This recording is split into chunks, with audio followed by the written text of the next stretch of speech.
Hey, it's Chris with the Great Party. I got a question for you. What makes the NFL playoffs the NFL playoffs? I mean, part of it's like the cold. We had the Kansas City Chiefs game last night. It was like -4 degrees, third or fourth coldest game in the history of the playoffs. That's pretty awesome. Being able to just chill in the comfort of your own home and enjoy these players freezing their asses off and hitting each other. There's just the playoff aspect in general. NBA playoffs are fun to watch, NHL playoffs, but there's something about football playoffs that makes it extra special. And I think what that is that, it's germane to the nature of the sport as well. But when you get two top teams playing against each other, win or go home, you get this sort of wonderful moment that you get in sports sometimes, which is the irresistible force versus the immovable object. Like, who's going to win out? These two elite teams that have proven themselves throughout the regular season to be top tier competitors, and what's going to happen when everything's on the line. And I think one of the most classic examples of this was 2022 AFC divisional round. Josh Allen and the Bills versus Mahomes and the Chiefs. And it was just a back and forth shootout. No one could really stop anybody.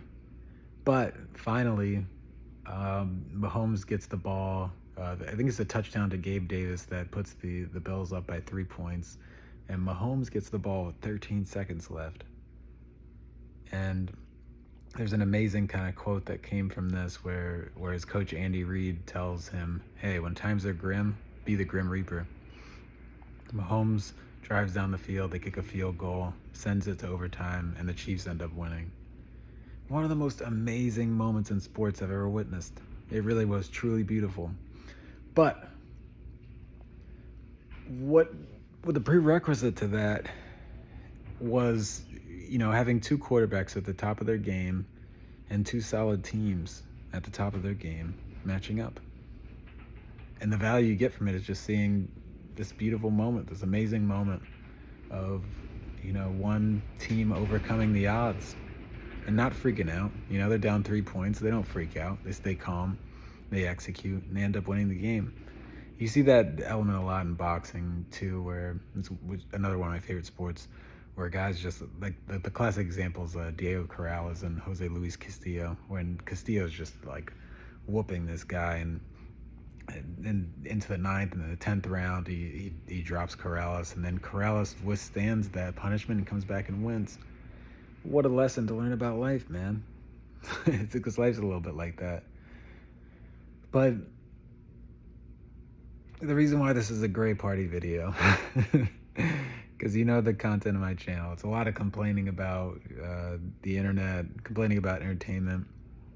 What I just want to point out is that later today, we're going to have the Green Bay Packers face the Dallas Cowboys.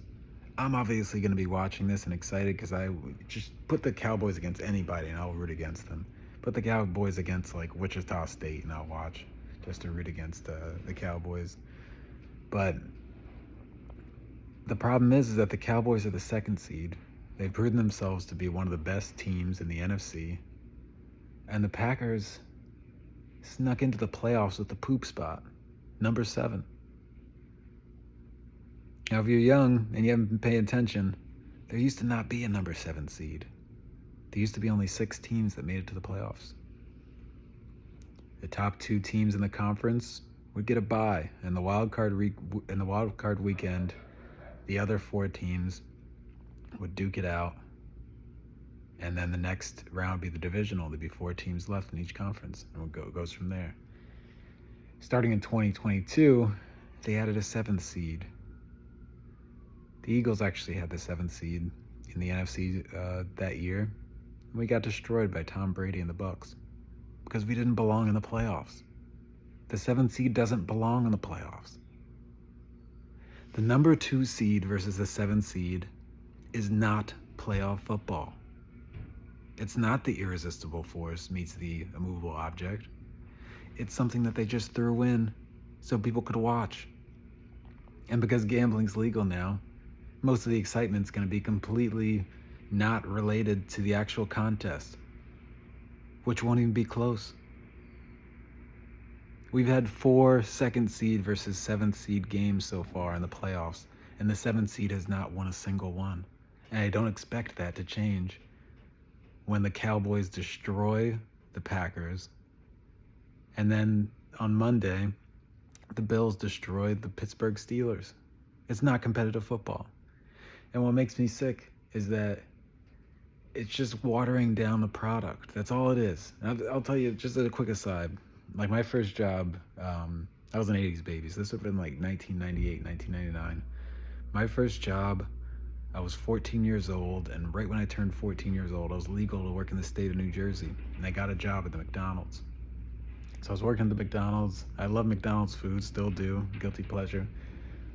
But every lunch break, basically we would get anything we wanted from McDonald's, and I would order like a Big Mac meal, large fries, McFlurry. Like I would just order the whole entire restaurant, and I'd eat, and that'd be my lunch break.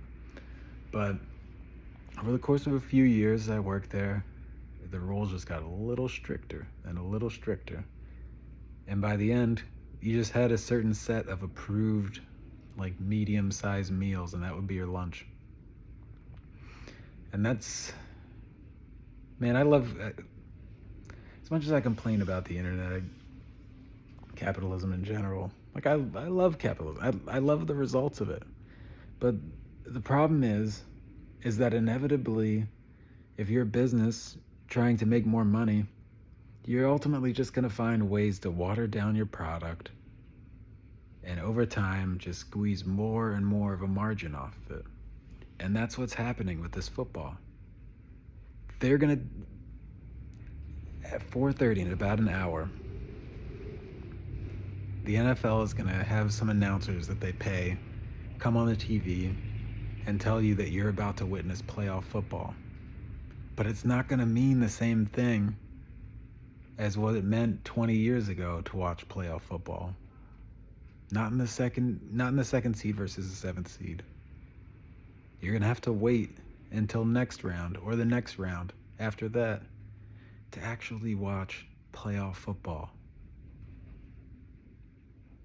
So I'm going to ask you, and I can't do it myself because like I said, I will root against the Cowboys and watch anytime because it's one of my great joys in life. So I can't join you in what I'm about to suggest. But I suggest that if you don't have a rooting interest, if you're not a Packers fan, an anti-Cowboys guy, Cowboys fan, if you're not rooting for the Steelers or the Bills specifically, don't watch. Don't watch this. Don't lay a parlay to actually make it exciting. Don't take the Cowboys minus 9.5. Don't let them do this to football. Don't let them cut a pizza into 10 more slices and sell you the same slice at the same price as when it was just 8 slices. They're only going to do this if you let them. So don't let them. Peace.